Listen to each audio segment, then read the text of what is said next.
एक रचनाकार होने के नाते कुछ प्रश्न बनते हैं इस समाज से और कुछ प्रश्न बनते हैं स्वयं से। आज उन्हीं प्रश्नों को लेकर मैं आप सबके सामने आया हूँ कि एक रचनाकार के जीवन में अपने आप से पूछे जाने वाले प्रश्न कैसे होने चाहिए।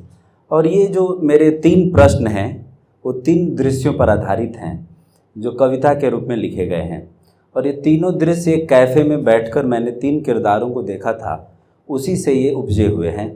तो आइए आपके सामने रखते हैं उन 3 दृश्यों को, जिसमें से जो पहला दृश्य है वो ऐसा है।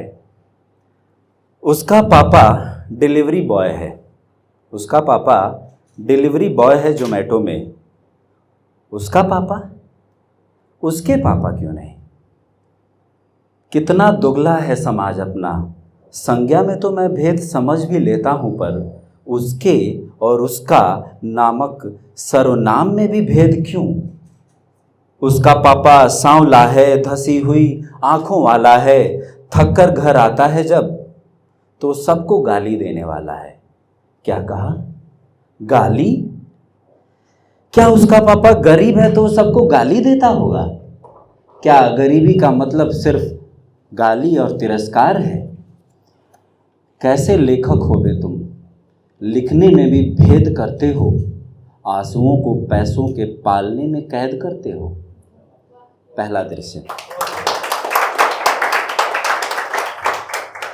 दृश्य जो दूसरा है, एक किरदार जो दरबान है उसके लिए, कि उसका पापा किसी कैफ़े में दरबान है। काली वर्दी काली टोपी उसके बदन की शान है। वो उम्र में 45 के ऊपर का लगता है। वो दरवाजे के ठीक बगल में ना एक छोटा सा स्टूल भी रखता है। जब आने जाने वाले कैफ़े में कम हो जाते हैं ना, तो उस झुकी हुई कमर से अपना ठेहुना थामे बैठ जाया करता है उस स्टूल पर।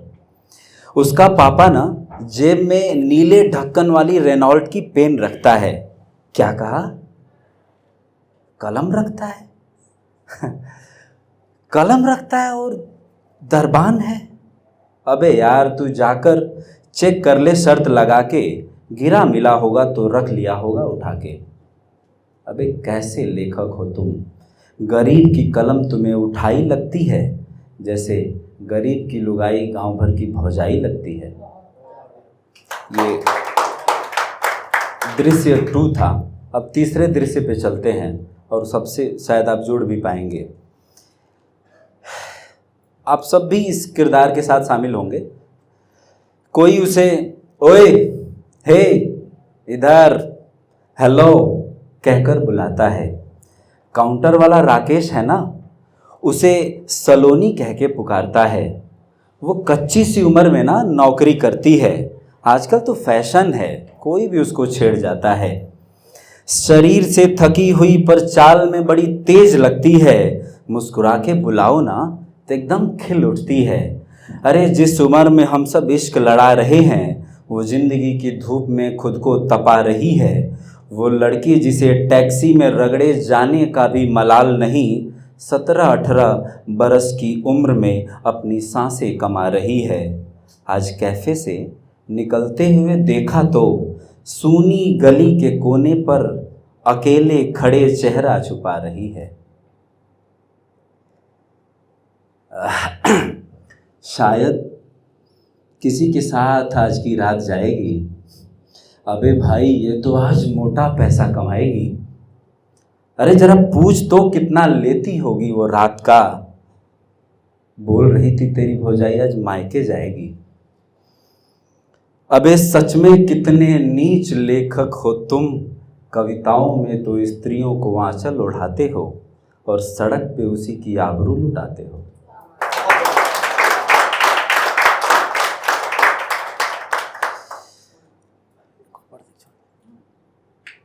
छोटा सा एक छोटी सी रचना है चले जाने के गम की। जैसे कि कोई दरवाजे पे आके बार बार खटखटाता है और आना चाहता है ज़िंदगी में, उसी के उधेड़ बुन में लिखी हुई रचना है कि जब कहता रहा कि चले जाओ, मेरे पास कुछ नहीं है देने को, तब नहीं गए वो लोग।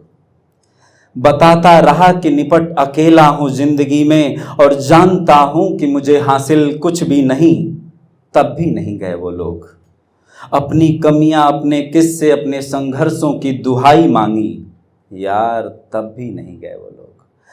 कहा उनसे कि रह लेते हैं चलो हम दोस्त बनकर, क्या ही रखा है आखिर इस प्रेम में पड़कर, तब भी नहीं गए वो लोग। उनसे कहा कि वो बेहतर हैं, उन्हें मिलेगा हमसे भी बेहतर, जो चुना जाएगा कई पैमानों पर समाज में, कर लेना चाहिए उन्हें इंतजार उस साथ का। अरे बाबा तब भी नहीं गए वो लोग। आपको पता है वो लोग कब चले गए?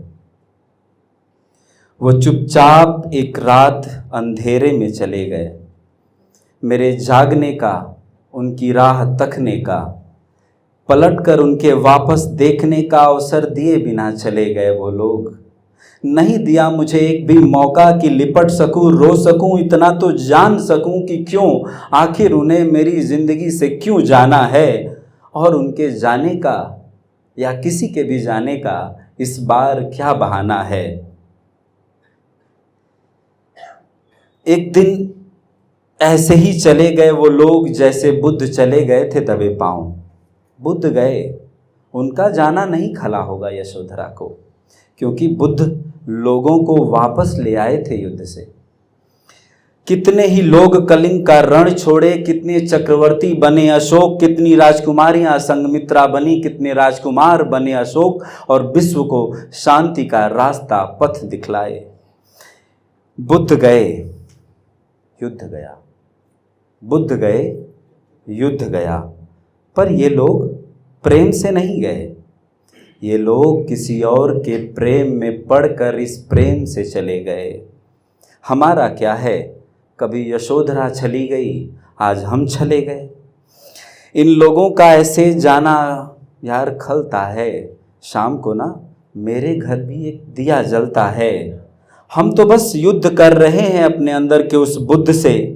हम भी जाना चाहते हैं कुरुक्षेत्र, कलिंग, मगध, काशी, लिच्छवी और सारनाथ और कुशीनगर, और पोंछना चाहते हैं कुछ आंसू जो किसी बुद्ध की प्रतीक्षा में बहाए गए हैं।